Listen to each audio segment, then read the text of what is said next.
Welcome to our show, Conversations with Lourdes. I am honored to have as our special guest today, Pearl Danette Means, the wife of the late Russell Means, American Indian activist, author, actor, musician, and relative. Hello, Pearl. Welcome Hello, to our Lourdes. show. Thank you. It's a pleasure to have you here. Thank you. How far did you have to travel today to be here with us? Well, Lourdes, I'm from New Mexico, just east of Santa Fe, and so it's a couple of days by car, but I'm so delighted to be here. I was reminded, driving up the coast, it must have been 1999, Russell was filming Cowboy Up with Kiefer Sutherland, and they were filming just outside of Santa Maria. So I returned with fond memories, and it's a beautiful time of the year here. Reminiscing. Tell us a little bit about yourself and a little bit about your meeting Russell. Well, I'm from Navajo country. I'm Dene. The Spaniards called us Navajo, but in our language, Dene means the people. And our homeland encompasses 3 portions of 3 states, Arizona, Utah, and New Mexico. And my people come from the New Mexico side.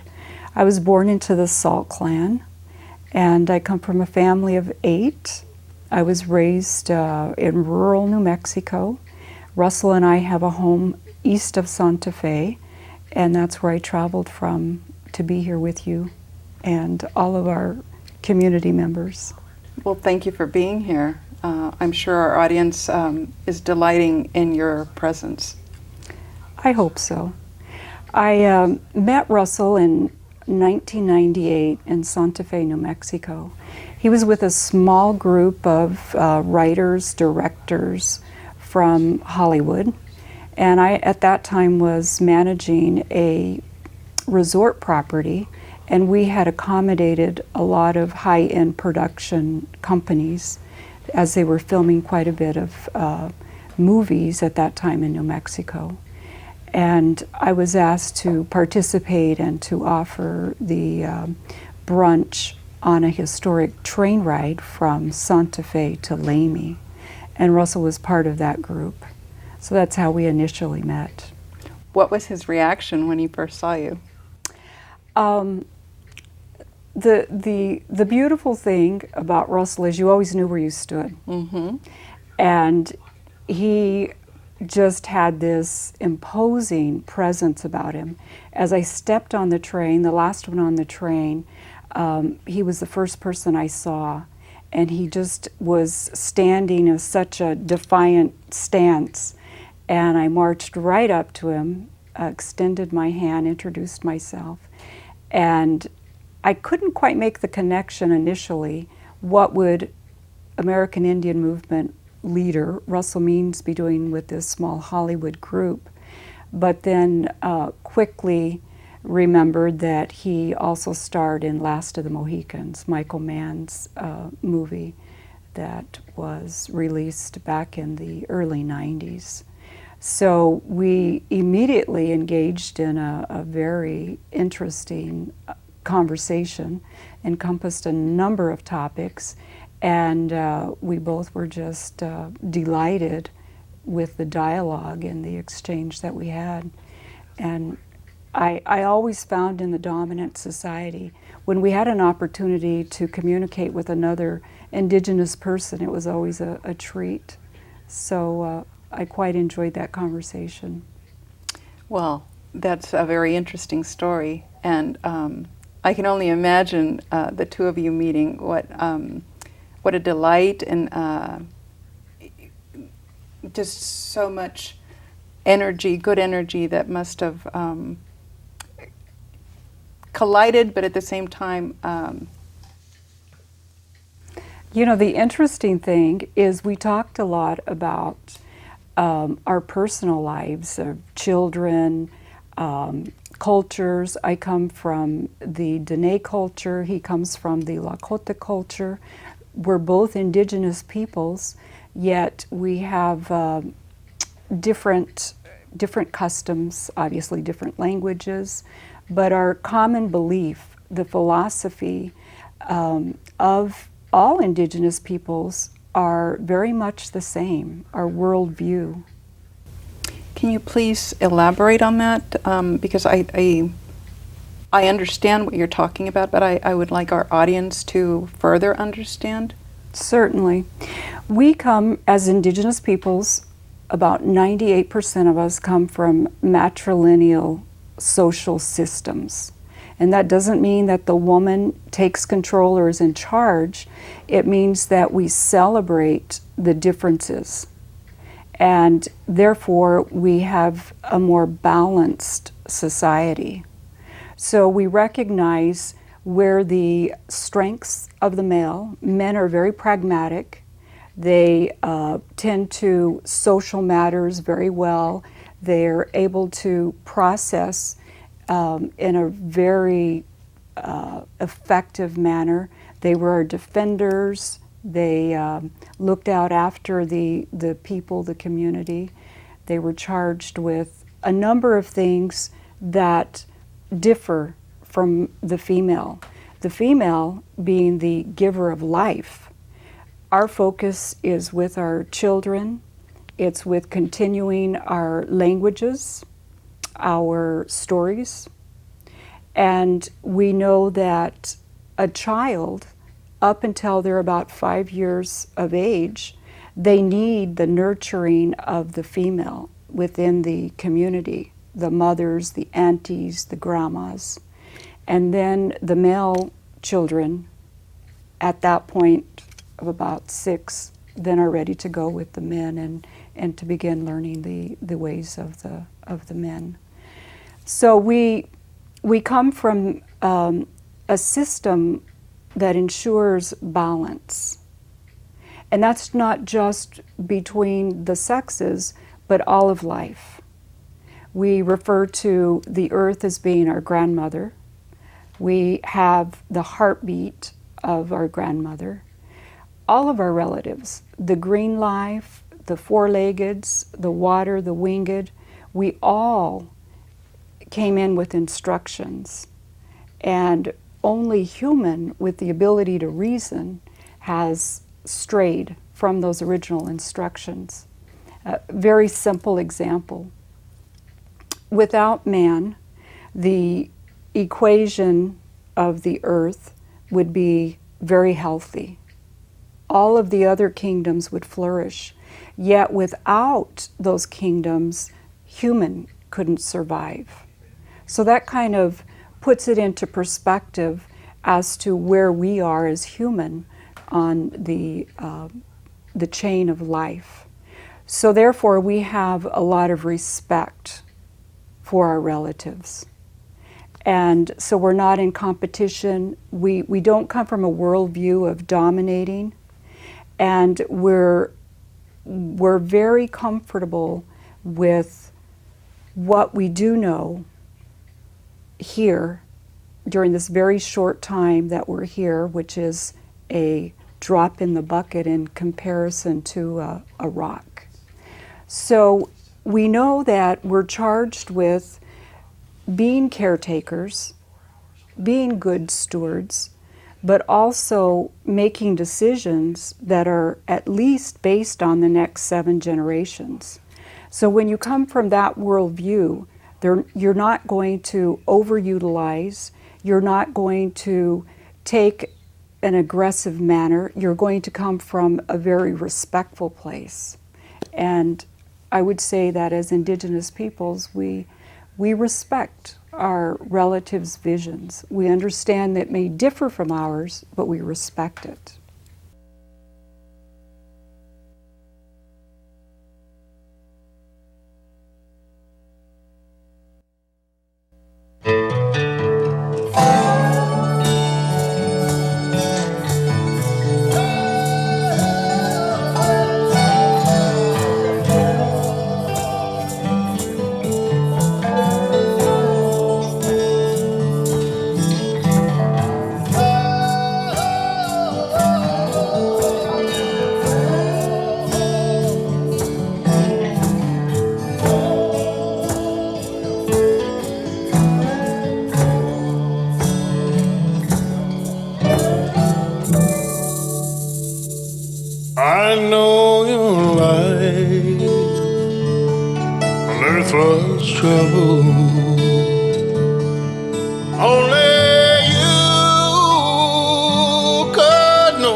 devil were no stranger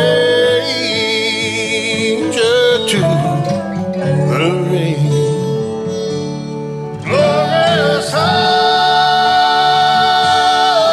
on that mountain, son, your work on earth is done.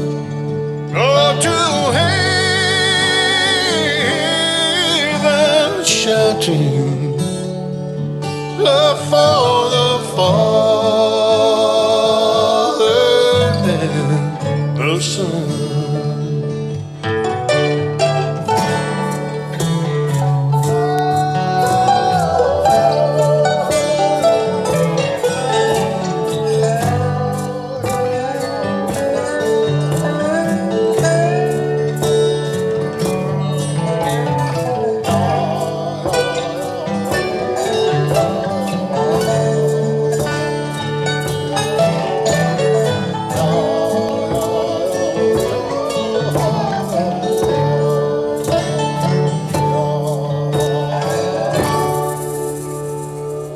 Oh, how we cried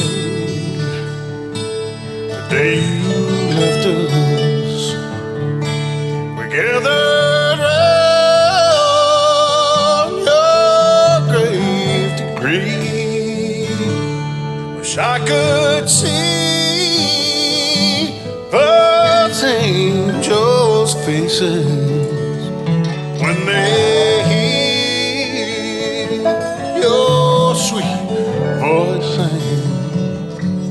Glorious high on that mountain, son, your work on earth is done. Go to heaven shouting, love for the Father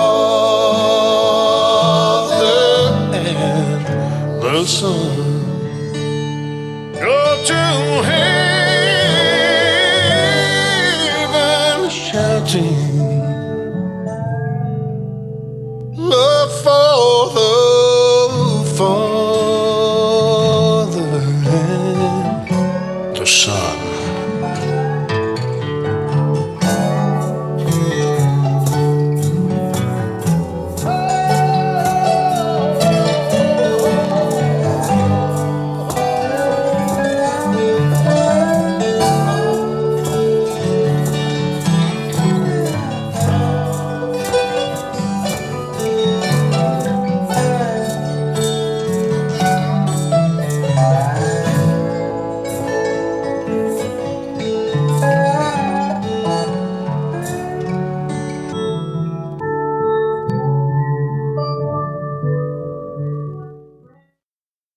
Thank you.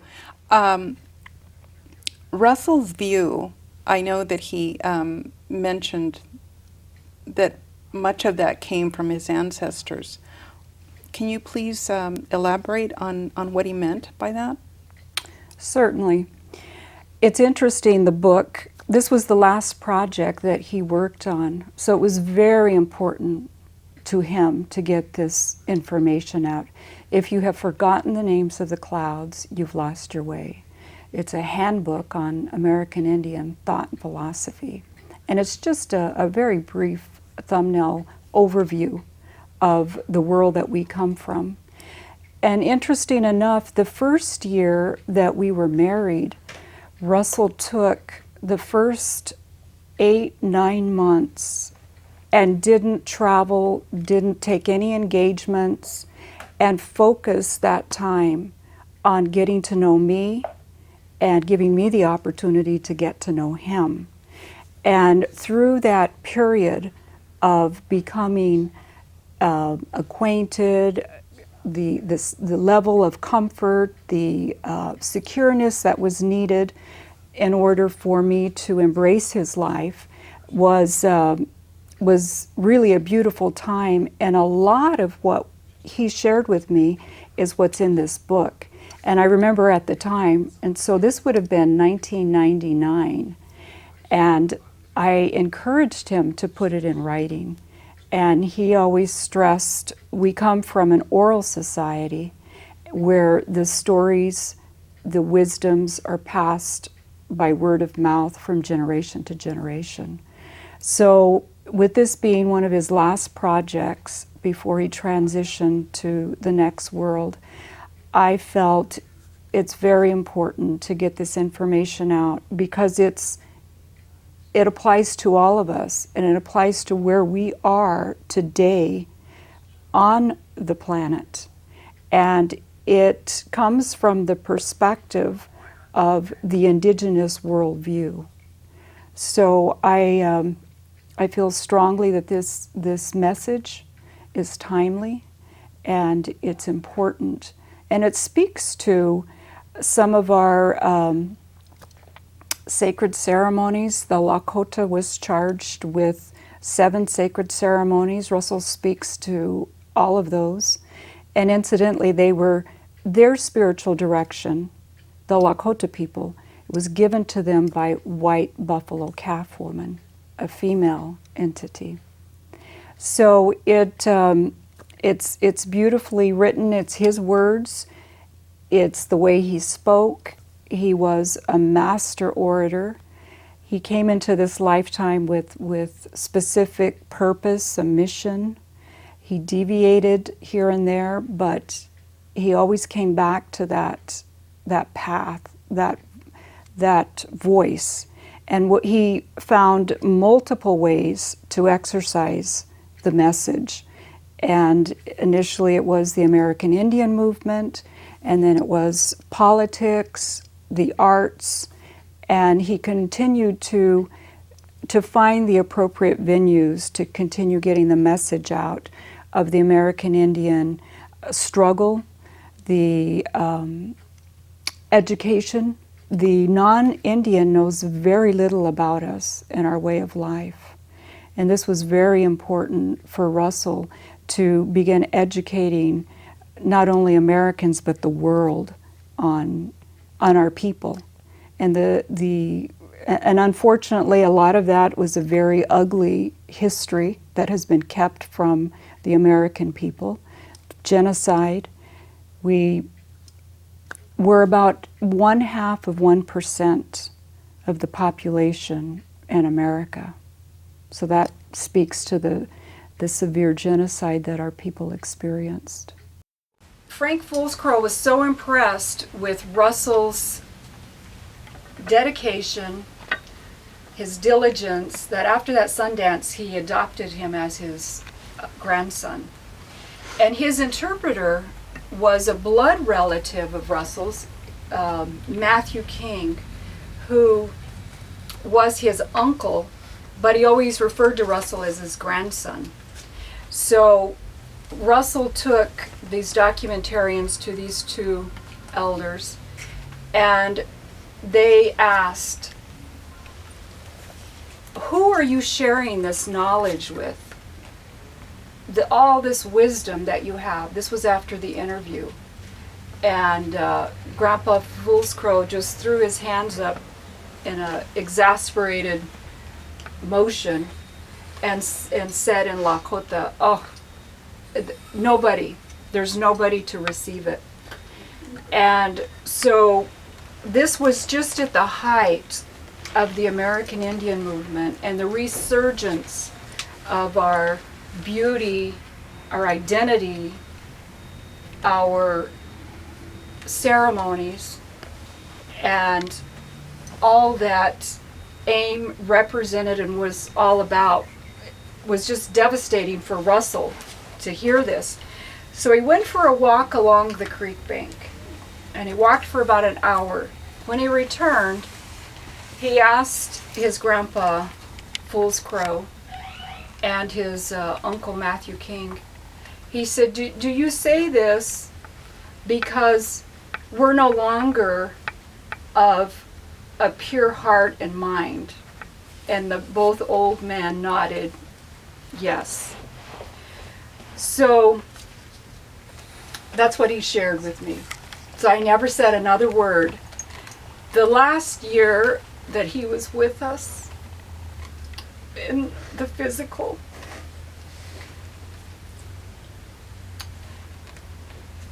He got with his writing partner, Byard Johnson, whom I'd like to introduce.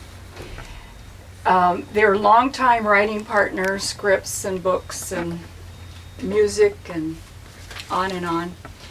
And he said, Byard, I want to do this. Let's do this. And so this was one of the last projects that he did. It's very special because he shares with us things that he learned, things that he was told during the early days of the American Indian movement. A lot of the elders recognized Russell's potential and purpose, and they counseled with him and shared information. And he shares some of that with us in this book.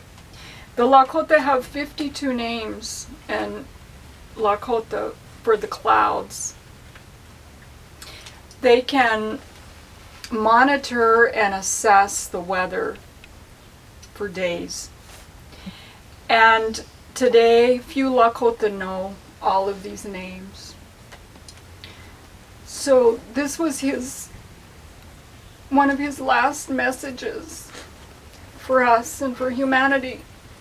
And not only for us as human, but also Grandmother of the Earth.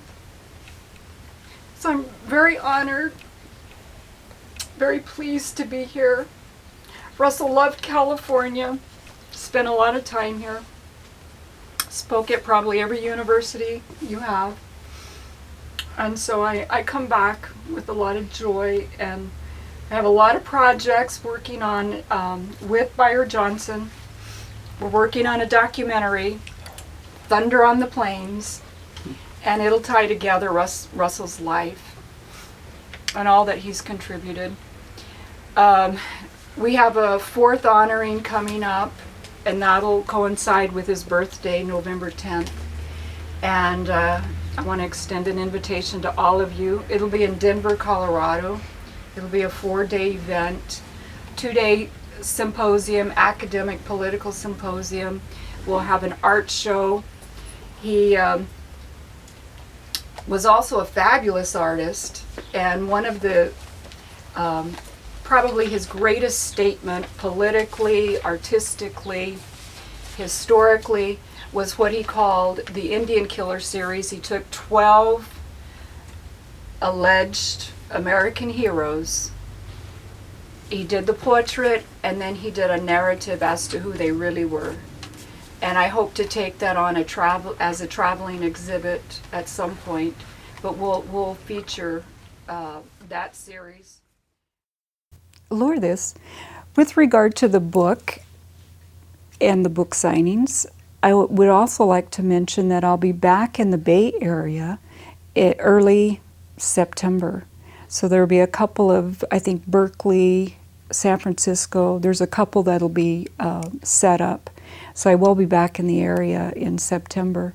In June, I'll be doing a book signing through Colorado. And I think those cities have been designated: Pueblo, Colorado Springs, Denver, Boulder, and possibly north of there. So I am pleased to be getting out into the communities, talking about Russell's legacy, Russell's last book. If you've forgotten the names of the clouds, you've lost your way. And I'm very pleased that I'll be able to do that through the summer months.